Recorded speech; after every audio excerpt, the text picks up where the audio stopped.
வாங்க பார்க்கலாம் ஒரு அரபி ஹவுஸ் எப்படி கட்டுறாங்க அப்படின்ட்டு. இது இப்போ கன்ஸ்ட்ரக்ஷனில் இருக்கக்கூடிய ஒரு வீடு. இந்த வீட்டுக்குள்ளே எத்தனை ரூம் இருக்குது, என்னென்ன ஃபெசிலிட்டி வைக்கிறாங்க, எப்படி நம்ம ஊர் கட்டுமானத்துக்கும் இந்த அரபி கட்டுற வீடுக்கும் என்ன வித்தியாசம் அப்படி இருக்குது அப்படின்ட்டு பார்க்கலாம்.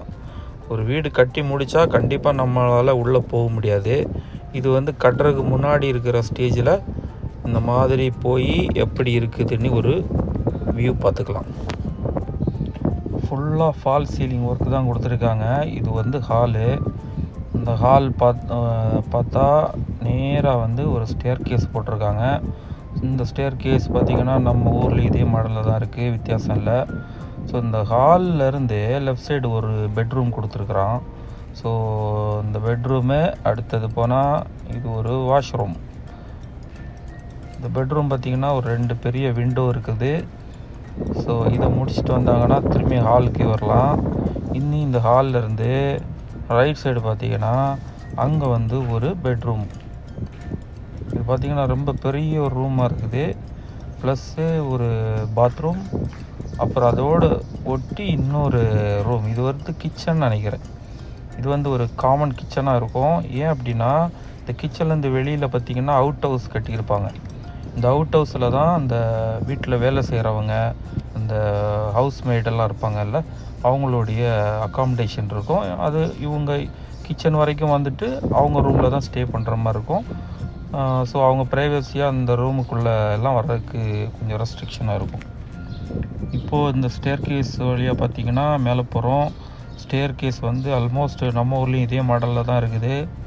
இப்போது ஃபஸ்ட் ஃப்ளோர் வந்துட்டோம். ஃபஸ்ட் ஃப்ளோரில் பார்த்திங்கன்னா அங்கேயும் ஒரு ஹாலு, அப்புறம் லெஃப்டில் ஒரு பெட்ரூம். இந்த பெட்ரூம் பார்த்திங்கன்னா அதுக்கு அடுத்தது உள்ளாடி ஒரு பாத்ரூம் இருக்குது, அட்டாச்சு பாத்ரூம். தென் ஒரு மேபி ட்ரெஸ்ஸிங் ரூம் சம்திங். திரும்ப ஃபஸ்ட் ஃப்ளோரோடைய ஹால் வந்துட்டோம்.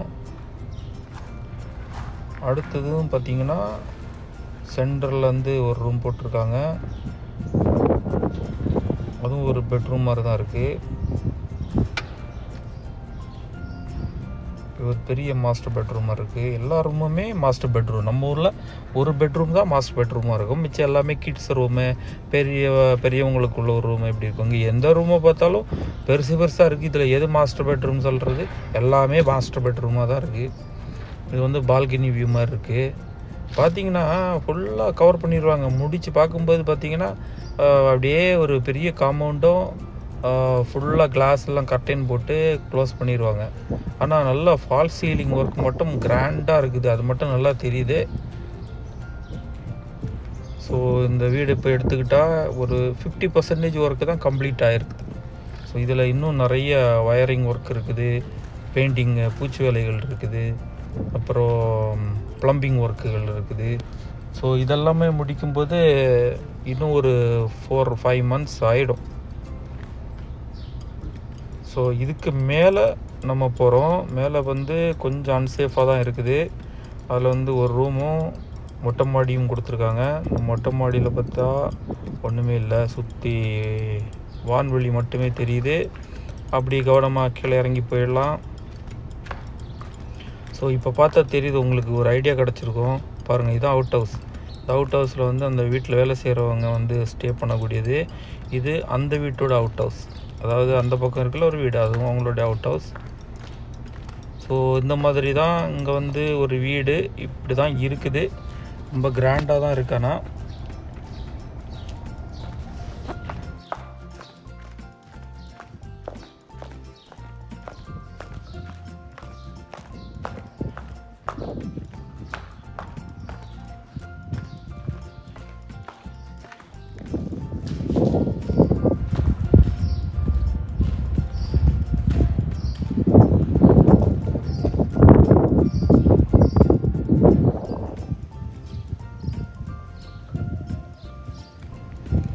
இனி இது சுற்றி பார்த்திங்கன்னா காம்பவுண்டு கட்டிடுவாங்க. காம்பவுண்டு கட்டின பிறகு பார்த்திங்கன்னா இந்த வீட்டோட லுக்கே வேறு மாறிடும்.